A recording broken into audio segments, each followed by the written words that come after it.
Circle क्या होता है? सबसे पहले तो हमें ये पता होना चाहिए कि सर्कल होता क्या है। तो a collection of all points in a plane which are a constant distance from a fix point. Circle यानी मान लीजिए सेंटर है और सेंटर से कोई पॉइंट है, ये इस पॉइंट पर ये जो डिस्टेंस है ये फिक्स अगर है तो ये सबको अगर हम मिला देते हैं इस तरह से, ये कोई डिस्टेंस है, इक्वल डिस्टेंस सेंटर से, इक्वल पॉइंट्स, तो इनका जो कलेक्शन है ये सब इस टाइप से मिलकर सर्कल बनाएगा। ठीक है, बहुत सारी रेडियस इस तरह से ज्वाइन कर देते हैं हम ऐसे किसी एक फिक्स पॉइंट पर सेम डिस्टेंस पर, तो जो रिजल्ट मिलेगा हमें वो क्या मिलेगा, वो सर्कल बन जाएगा। सपोज ये कोई लाइन है पी क्यू, तो ये कहलाती है non intersecting. Non intersecting line क्यों कहलाती नॉन इंटरसेक्टिंग? क्योंकि इस सर्कल को कहीं पर भी इंटरसेक्ट नहीं कर रही है पी क्यू लाइन। इसी तरह से फॉर एग्जांपल ये पी क्यू लाइन है, सर्कल से पास हो रही है, तो ये क्या कहलाएगी? P Q is called second.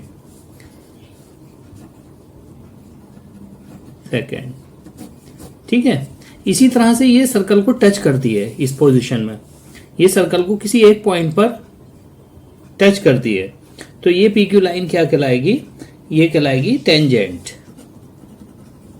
ये टेंजेंट कहलाएगी, टेंजेंट ऑफ सर्कल, क्योंकि एक पॉइंट पर टच कर रही है। अच्छा, इसी तरह से मान लीजिए अगर ये इस तरह से ये पूरी लाइन ज्वाइन करते हुए सर्कल को जाती है, तो ये आप जानते ही हैं क्या होती है? डायमीटर होती है, और डायमीटर का हाफ क्या होता है? R is equal to D by two, radius हो जाता है। Z any point of a circle is perpendicular. तो मान लीजिए ए बी एक टेंजेंट है और ये सर्कल के किसी पॉइंट से पास होती है, तो ये परपेंडिकुलर होती है, परपेंडिकुलर होती है टू द रेडियस, रेडियस के, to the radius through the point of contact.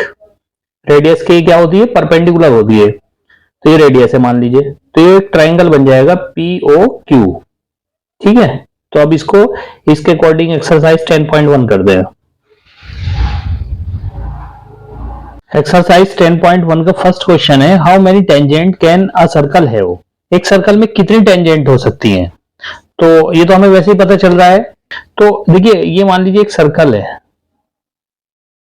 अब इसमें कितनी टेंजेंट हो सकती है? एक टेंजेंट मान लीजिए हमने यहां से की, एक यहां से इस पॉइंट से ज्वाइन करी हुई, एक इस पॉइंट से ज्वाइन हुई, एक इस पॉइंट से ज्वाइन हुई, एक इस पॉइंट से ज्वाइन हुई, यानी बहुत सारी टेंजेंट बन सकती हैं।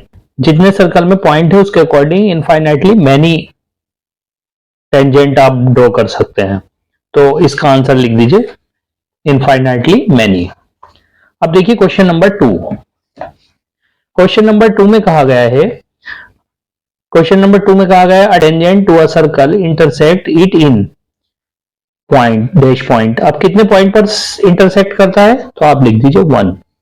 ओके, सेकंड है सर्कल ड्रॉ किया, तो इसमें अगर हम देखते हैं पैरेलल टेंजेंट हमको बनानी है, तो एक ये हो गई, एक ये हो गई, तो वन टाइम में यानी यही हुई दो पैरेलल टेंजेंट, एक ये 2 पैरेलल, तो यहां पर 2 लिख दीजिए।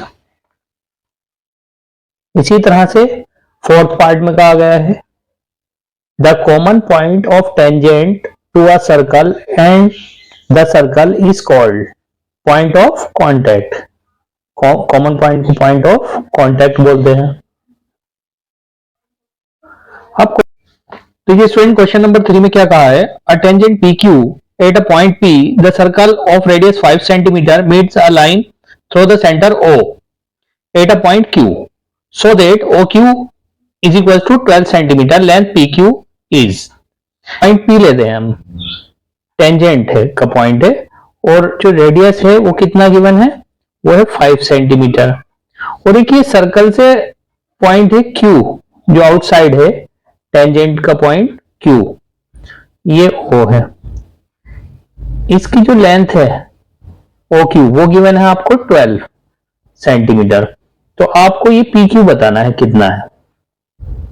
एक बार और देख लीजिए, समझ लीजिए, इसमें कहा गया है अ टेंजेंट पी क्यू, एक टेंजेंट है पी क्यू, टेंजेंट जो सर्कल को एक पॉइंट पर टच करती है, of a circle radius 5 centimetre, उसकी रेडियस 5 सेंटीमीटर है, meets a line through the centre O, O से ये मिलती है at a point so that Q, O Q is equal to कितना है 12 सेंटीमीटर, मतलब एक पॉइंट कोई क्यू है और क्यू कितना है, ओ से क्यू का डिस्टेंस 12, तो लेंथ फाइंड करना है पी क्यू का। ठीक है, तो इसमें पाइथागोरस थ्योरम का यूज करेंगे।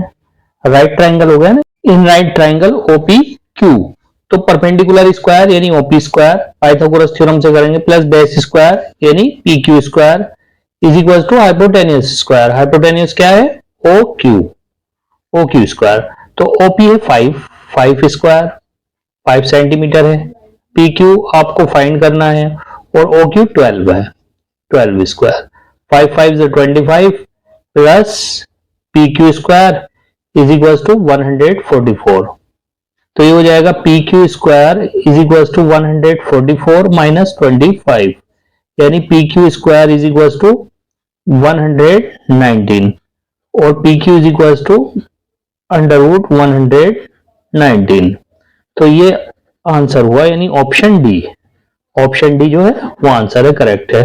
इसके बाद क्वेश्चन नंबर 4, एक सर्कल हमने ड्रॉ किया और इसके पैरेलल एक लाइन ड्रॉ की हमने, ये लाइन है, ये गिवन